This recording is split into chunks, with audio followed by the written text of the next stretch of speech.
ఒకప్పుడు థియేటర్లను ఊపినా మనతో ఈలలు కొట్టించిన mass master పీసులు ఇప్పుడు మళ్లీ స్క్రీన్ మీద సందడి చేస్తున్నాయి. ముఖ్యంగా మన మెగాస్టార్ చిరంజీవి సినిమాల రీరిలీజ్ పరంపర చూస్తే మెగా ఫ్యాన్స్ ఊగిపోతున్నారు. జగదేక వీరుడు అతిలోకసుందరి చూశాం, గ్యాంగ్ లీడర్కి కేకలు వేశాం. ఇప్పుడు నెక్స్ట్ లెవెల్ మాస్ ట్రీట్గా కొదమసింహం వచ్చేస్తోంది.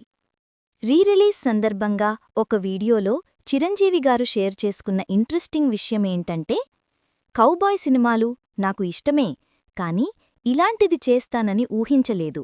ముఖ్యంగా చరణ్ భోజనం చెయ్యాలంటే వాళ్ళ అమ్మ ఖచ్చితంగా ఈ సినిమా క్యాసెట్ పెట్టాల్సిందే, ఈ పాటలు పెడితే తప్ప తినేవాడు కాదు.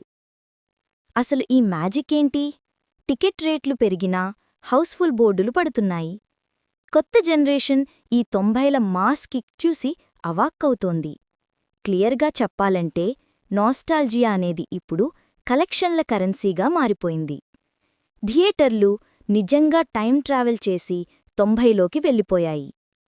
తాజాగా ఈ ట్రెండ్కి కిరీటం పెడుతూ కొదమసింహం రీరిలీజ్కి రెడీ అయింది. ఇది జస్ట్ ఒక సినిమా కాదు, మెగాస్టార్ కెరియర్లో ఒక మైలురాయి. 1990లో వచ్చిన ఈ కౌబాయ్ యాక్షన్ ఫిల్మ్ అప్పట్లో కృష్ణగారి మోసగాళ్లకు మోసగాడు తర్వాత వచ్చిన మరో సెన్సేషనల్ కౌబాయ్ మాస్టర్ పీస్. 35 ఏళ్ల తర్వాత మళ్లీ ఈ నెల 21న థియేటర్లలోకి వస్తోంది.